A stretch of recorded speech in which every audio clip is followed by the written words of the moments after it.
Sivakami, yes madam. தென்னவன் பாடியை மார்ச்சுரியில இருந்து அவர் ஃபேமிலிக்கு ரிலீஸ் பண்ணியாச்சா? ஆச்சுங்க மேடம். அவரோட அப்பா தணிகை அரசு தான் பாடியை வாங்கினார் மேடம். இன்னைக்கு 11 மணிக்கு எலக்ட்ரிக் கிரிமேஷன் சொன்னாங்க madam.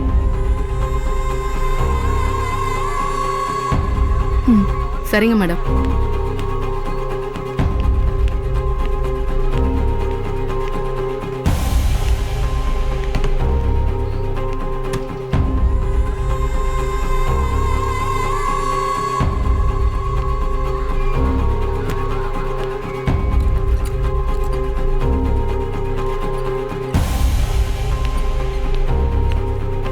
Madam, good morning madam. இந்தாங்க டீ. என்ன மேடம், வருத்தமா இருக்கிற மாதிரி தெரியுது? கல்யாண பொண்ணுக்கான கலையே உங்க முகத்துல இல்ல? ஒன்றும் இல்லை, எனக்கு தென்னவனோட தற்கொலை ரொம்ப டிஸ்டர்பிங்கா இருக்கு. மோசமான கனவு வருது. இந்த ஹோல் எபிசோட்ல ஏதோ ஒன்று மிஸ் ஆகுது. அது என்னன்னு தெரிஞ்சுக்காம என்னால நார்மலா ஆகவே முடியாதுன்னு தோணுது. மேடம், தப்பா நினைக்காதீங்க. தென்னவன் கேஸ் நமக்கு இருக்கிற 1000 கேஸ்ல ஒண்ணு. இதுல நீங்க ரொம்ப இமோஷனலா இன்வால்வ் ஆகுற மாதிரி இருக்கு. இல்ல, இந்த கேஸ 1000த்துல ஒரு கேஸா என்னால பார்க்க முடியல ஷீலா. இதுல எங்கேயோ நான் தப்பு பண்ணிட்டேனோன்னு என் மனசு அடிச்சுக்குது. தென்னவன் என்னை தேடி அன்னைக்கு ஏதோ பேச வந்தாரு. நான் கார்த்தி வீட்டுக்கு போற அவசரத்துல அவர் என்ன சொல்ல வந்தாருன்னு கேட்காமலே கிளம்பி போயிட்டேன். ஒருவேளை அன்னைக்கு அவர்கிட்ட பேசியிருந்தா அவர் தற்கொலையை தடுத்திருக்கலாம்னு தோணுது. இருந்தாலும் அவரை நான் அன்னைக்கு திருப்பி அனுப்பியிருக்க கூடாது. மேடம், என்ன நீங்க அவர் தற்கொலை செஞ்சுக்கிட்டதுக்கு நீங்க எந்த விதத்திலையும் பொறுப்பாக முடியாது. உங்ககிட்ட பேச மறுநாள் வரைக்கும் கூட அவரால வெயிட் பண்ண முடியல. அந்த அளவு மனசால பலகீனமா இருந்திருக்காரு. இதுல நீங்க எதுவுமே பண்ணலையே மேடம். உங்க இலகிய மனசு இப்படி நினைக்க வைக்குது. கல்யாண நேரத்துல மனசை போட்டு தேவையில்லாம சங்கடப்படுத்திக்காதீங்க. ஆமா, தென்னவன் ஜெயில இருந்து படிச்சு 2 டிகிரி வாங்கியிருக்காருன்னு சொன்னால. வாழ்க்கை மேல அவ்வளோ நம்பிக்கை இருக்கிற மனுஷன் வெளியில வந்து தற்கொலை எதுக்கு பண்ணிக்கணும்? இதுலதான் ஏதோ இடிக்குது. அவர் ரிலீஸ் ஆகி வந்ததுக்கு அப்புறம் ஏதோ ஒண்ணு அவர் லைஃப்ல நடந்திருக்கு. அது என்னன்னு எனக்கு தெரியணும். புரியுது மேடம். இந்த கேஸ்ல உங்களுக்கு என்ன ஹெல்ப் வேணும்னாலும் என்கிட்ட சொல்லுங்க மேடம். தென்னவன் ஏன் காலேஜுக்கு போய் தற்கொலை பண்ணிக்கணும்னு முதல்ல நாம கண்டுபிடிக்கணும். அது மூலமா அவர் நமக்கு ஏதோ சொல்ல வராருன்னு நினைக்கிறேன். இல்லனா அவர் என்ன கார்த்திக் வீட்டுக்கு ஃபாலோ பண்ணி வந்திருக்க வேண்டிய அவசியமே இல்லை. என்கிட்ட சொல்ல முடியாதத தற்கொலை மூலமா சொல்லியிருக்காரு. முதல்ல அவர் ஏன் ஜெயிலுக்கு போனாரு, அதுக்கு முன்னாடி என்ன நடந்தது, அவர் வெளியில வந்ததுக்கு அப்புறம் என்ன நடந்ததுன்னு எல்லாமே எனக்கு தெரிஞ்சாகணும். அந்த கேஸ் நடந்து 20 வருஷம் ஆச்சு மேடம். இந்த ஸ்டேஷன்ல அத பத்தி தெரிஞ்ச யாரும் இருக்காங்களான்னு தெரியல மேடம். பொன்னுசாமி ஐயா கிட்ட கேட்டா அவருக்கு ஏதாச்சும் தெரிஞ்சிருக்க வாய்ப்பு இருக்கு. வேணா ஷீலா, நீ இத பத்தி யார்கிட்டயுமே பேச வேண்டாம். அந்த கொலைக்கேஸ் சம்பந்தமான எல்லா ஃபைல்ஸும் ஹெட் குவார்ட்டர்ஸ்ல இருக்கும். அதை படிச்சாதான் முழுசா அதை பத்தி நமக்கு தெரியும். ஹெட் குவார்ட்டர்ஸ்ல இருந்து ஃபைல்ஸ் என்ன ஃபார்மாலிட்டிஸ்னு பார்த்து அதை எடுத்துட்டு வா ஷீலா. சரிங்க மேடம். தேங்க்ஸ் ஷீலா. அப்புறம் நான் தென்னவனோட கிரீமேஷனுக்கு போகணும். அங்க அவர் அப்பாவை பார்த்து பேசினா ஏதாவது தகவல் கிடைக்கும். சரி, நீ போய் அந்த ஃபைல்ஸ் எடுத்துட்டு வா. அப்பப்போ எனக்கு அப்டேட் பண்ணிக்கிட்டே இரு. ஓகே? Sure madam.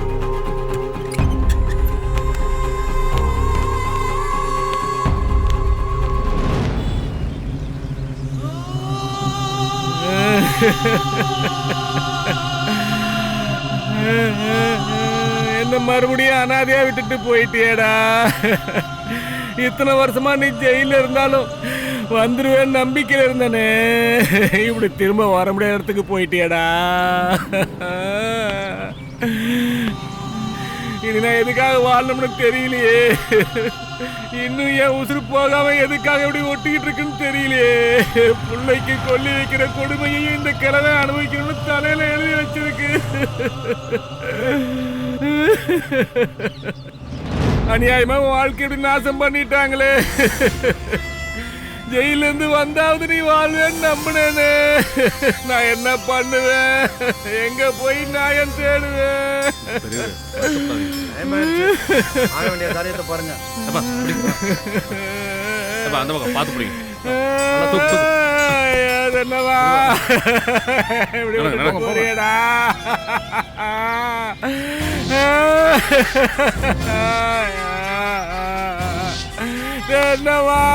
என்னவா விட்டுட்டு போயிட்டியே. ஐயா, நான் இன்ஸ்பெக்டர் பத்ரா, உங்ககிட்ட கொஞ்சம் பேசணும்.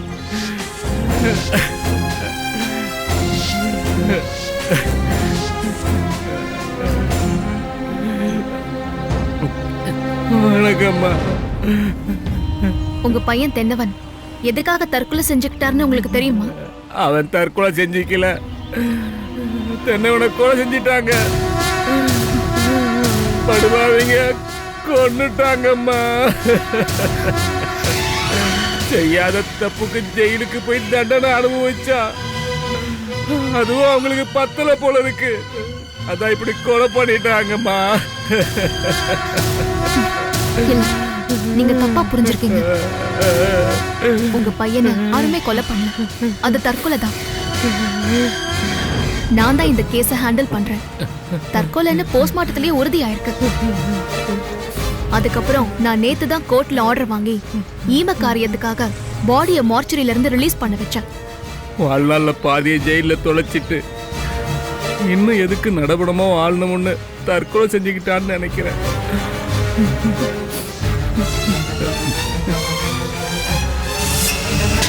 இல்ல இல்லம்மா, அவனை கொலைதான் செஞ்சிருக்காங்க. எனக்கு தெரியும். அவன் உயிரோட இருந்தா பிரச்சனை வரும்னு சொல்லி அவனை கொன்னுட்டாங்க. நியாயம் கேட்க இந்த களத்தால முடியுமா? என்ன மாதிரி அனாதைங்களுக்கெல்லாம் நியாயம் தர்மம் கிடைக்காதுங்க. இங்க பாருங்க, உங்க பையனை எழுந்த துக்கத்துல பேசுறீங்க. ஆனா கொஞ்சம் அமைதியா கேளுங்க. அவர் தற்கொலை தான் செஞ்சிருக்காரு. அது ஏன்னு எனக்கு தெரியணும். அதுவும் அவர் படிச்ச காலேஜ்லயே எதுக்கு போய் தற்கொலை பண்ணிக்கணும்? அது தொடர்பா நிச்சயமா உங்களுக்கு ஏதோ தெரிஞ்சிருக்கணும். அம்மா, செய்யாத கொலைக்கு அவனை இத்தனை வருஷமா ஜெயில தள்ளவங்களுக்கு ஒரு கொலைய தற்கொலையா மாத்துறது ஒரு பெரிய விஷயமா? நான் உங்களுக்கு அவர் போஸ்ட்மார்ட்டம் ரிப்போர்ட் தரேன், அதை பார்த்தாவது நம்புங்க. அம்மா, காகிதத்துல எழுதியிருக்கிறதெல்லாம் உண்மையாயிடுமா அம்மா? என் கண்ணு முன்னாலேயே நீதி தப்பா எழுதப்பட்டதை பார்த்தவம்மா நானு. போங்கம்மா, அதான் கேச தற்கொலை எழுதி முடிச்சிட்டீங்கல்ல, அப்புறம் என்கிட்ட என்னம்மா கேட்க போறீங்க? ஐயா, கேஸ் மூடுறது என்னோட நோக்கமா இருந்தா நான் இப்படி உங்ககிட்ட வந்து பேசிட்டு இருக்க மாட்டேன். உங்க மகன் தென்னவன அவர் இறக்கறதுக்கு முந்தின நாள் நான் 3 தடவை பார்த்தேன். உங்களால நம்ப முடியுதா? ஒரே நாள்ல 3 தடவை. நான் ஒரு ஆபரேஷனுக்கு போயிருந்தப்போ அங்க அவரை எதேர்ச்சியா பார்த்தேன். அதுக்கப்புறம் அவர் என்ன தேடி ஸ்டேஷனுக்கே வந்துட்டாரு. மேடம் மேடம் மேடம், என்கிட்ட என்னமோ தனியா பேசணும்னு சொன்னாரு. தனியா பேசணும். அப்ப நான் அர்ஜென்ட்டா வெளியே கிளம்பிட்டு இருந்தேன், பேச முடியல. அதுக்கப்புறமா அவர் என்ன விடாம ஃபாலோ பண்ணிக்கிட்டே நான் கல்யாணம் செஞ்சுக்க போறவரோட வீடு வரைக்கும் வந்துட்டாரு. அததான் என்னால புரிஞ்சுக்க முடியல. அப்படி என்ன அவசரம்? அப்படி என்ன சொல்ல வந்தாரு? ஆனா கடைசி வர அது அவர்கிட்ட கேட்டு தெரிஞ்சுக்க முடியாமலே போயிடுச்சு. அதுக்கப்புறம் அவரை தூக்குல தொங்குற நிலைமையில தான் நான் பார்க்க முடிஞ்சது. தென்னவன் உங்களை பார்க்க போலீஸ் ஸ்டேஷனுக்கு வந்திருக்கானா அவன் உங்க மேல பெரிய நம்பிக்கை வச்சிருந்தான்னு அர்த்தம்மா. அவனுக்கு கிடைக்காம போன நியாயத்தை நீங்க வாங்கி கொடுத்துருவீங்கன்னு அவன் நினைச்சிருந்திருப்பாம்மா. ஆனா நீங்க கல்யாணம் செஞ்சுக்க போற மாப்பிளோட வீட்டுக்கு அவன் ஃபாலோ பண்ணி வந்தான்னு சொன்னதை என்னால நம்ப முடியலம்மா. ஏன்னா அவன் அப்படிப்பட்ட ஆள் இல்ல. அவன் ஏன் அங்க வரணும்? ஆமாங்க, நுங்கம்பாக்கத்துல சீஃப் ஜஸ்டிஸ் காசி விஸ்வநாதன் வீடு இருக்குல்ல, அங்க காம்பவுண்ட் சுவருக்கு வெளியே நின்னுதான் அவர் என்ன பார்த்துட்டு இருந்தாரு. என்ன? காசி விஸ்வநாதன் வீட்டுக்கா? அந்த குடும்பத்திலேயே நீங்க கல்யாணம் பண்ணிக்க போறீங்க? ஆமா,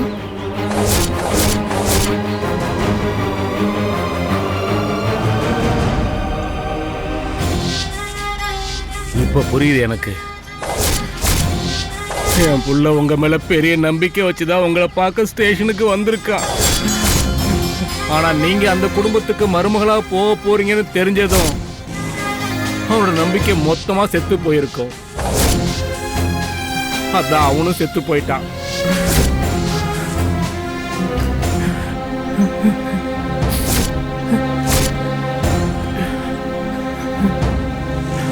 ஐயா தகனம் செய்ய போறாங்க, சீக்கிரம் வாங்க.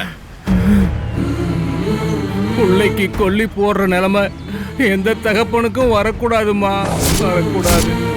இந்த பாவம் யாரையும் சும்மா விடாது. நான் வயிறு எரிஞ்சு சொல்றேன்.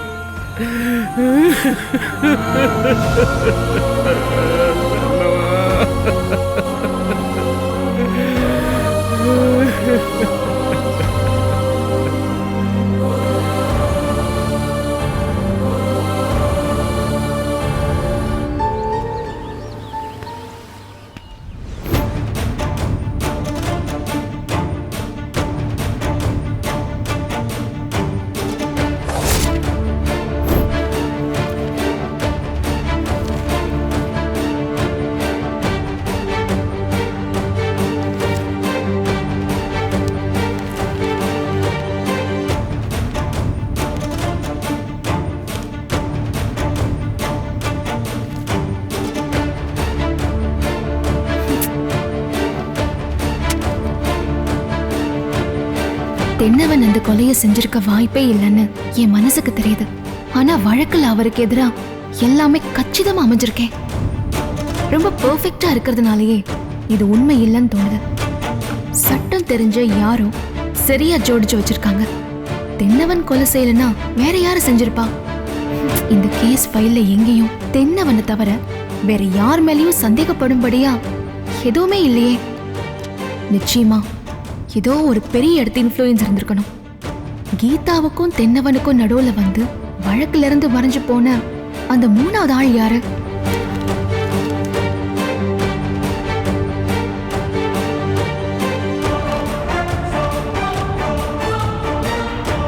Uma Maheswari, daughter of Kasi Viswanathan.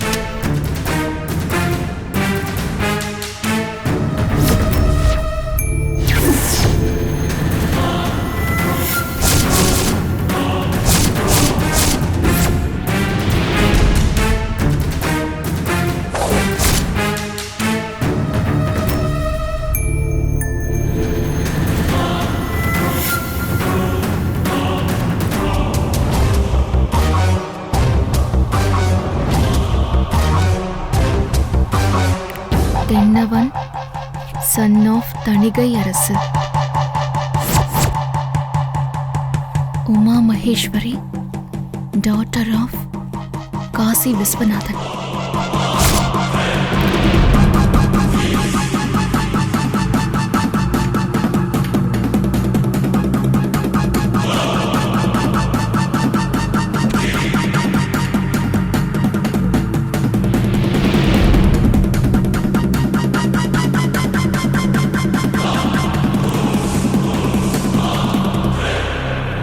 பத்ரா, என்னம்மா சொல்லுங்க. என்னம்மா இது? நாள் முழுக்க ஸ்டேஷன்ல வேலை பாக்குற, வீட்டுக்கும் ஃபைல் எடுத்துட்டு வந்தா என்ன அர்த்தம்? இப்படியே முகூர்த்தம் வரைக்கும் ஓடி ஆடி வேலை பார்த்துட்டு இருந்தா நல்லாவா இருக்கும்? இது ரொம்ப முக்கியமான கேஸ்மா, என்ன நம்பி வந்திருக்கு. அது சரி. உனக்கு எந்த கேஸ் தான் முக்கியம் இல்ல அம்மாட்ட சொல்லு பாப்போம். எல்லா கேஸையும் தூக்கி போட்டுட்டு கல்யாணத்துக்கு ரெடி ஆகுற வழிய பாரு. மா ப்ளீஸ் மா. இங்க பாரு, நான் சொல்றத சொல்லிட்டேன், அதுக்கப்புறம் உன் இஷ்டம்.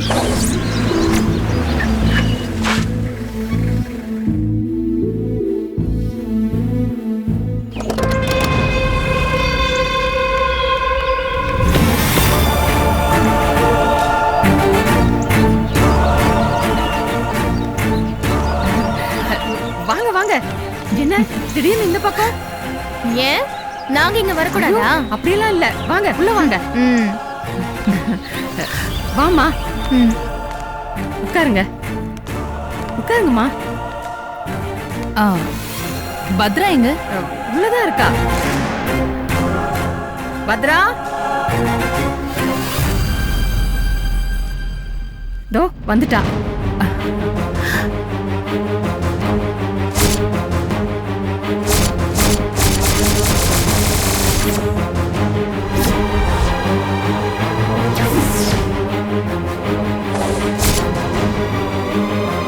பத்ரா, நீ போய் ட்ரெஸ் மாத்திட்டு வா, கொஞ்சம் வெளியில போகும். அம்மா நீங்களும் கூட வாங்க. நானுமா? சரிம்மா. ம். பத்ரா, ஏன் நின்னுட்டே இருக்க? அவங்க சொல்றாங்கல்ல, போ ட்ரெஸ் மாத்திட்டு வா. போமா. சரிம்மா, நீங்க 2 பேரும் என்ன சாப்பிடுறீங்க? எனக்கு அதெல்லாம் ஒண்ணு வேண்டாம். இங்க பாருங்க, முதல் வீட்டுக்கு வந்திருக்கீங்க, அப்படி எல்லாம் சொல்லக்கூடாது. நான் போய் உங்களுக்கு காஃபி போட்டு எடுத்துட்டு வரேன். எதுக்கு இருங்க, வீண் சிரமம்? நான் போய் எடுத்துட்டு வரேன். குருவிக்கூடு மாதிரி ஒரு வீடு, என் பிறந்த வீட்டு கிச்சனே இதை விட பெருசா இருக்கும். இங்க இருந்து ஒருத்தி வந்து எனக்கு ஈக்குவலா ஒரே வீட்டுல வாழ போறா. எல்லாம் என் கிறகும். இந்தாங்க.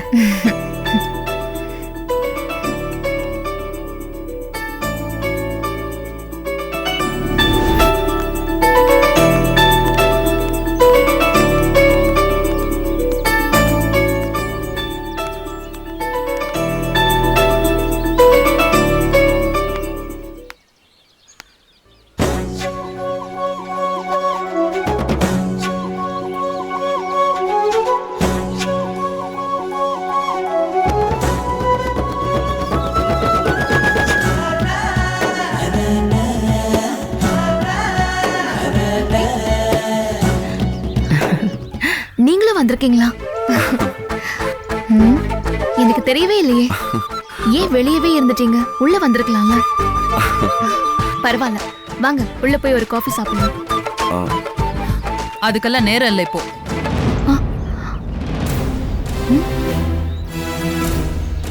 ஹலோ. ஆமாமா. அப்புறம் அந்த விஷயம் ஆக்சுவலா அக்கா இன்னைக்கு டிரைவர் வேலை கொடுத்துருக்காங்க. ஒரு பொண்ணு கூட ஷாப்பிங் போறதே ஆம்பளைக்கு தண்டனை தான். இன்னைக்கு நீங்க 4 பேரு. என்ன நடக்குமோ கடவுளே. ஷாப்பிங்கா? நாம இப்போ கடைக்கா போக போறோம்? ஓ, அக்கா உன்கிட்ட சொல்லலையா? ஐயோ, நான் தான் சஸ்பென்ஸ் உடைச்சிட்டேனா? ஐயோ. சரி சரி, நீ வந்து இங்க உட்காரு. வா வா.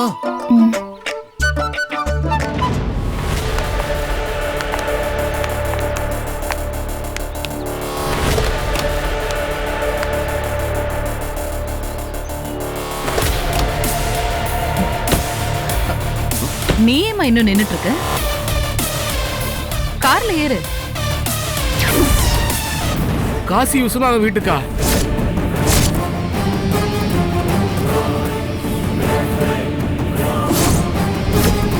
அந்த குடும்பத்திலே நீங்க கல்யாணம் பண்ணிக்க போறீங்க?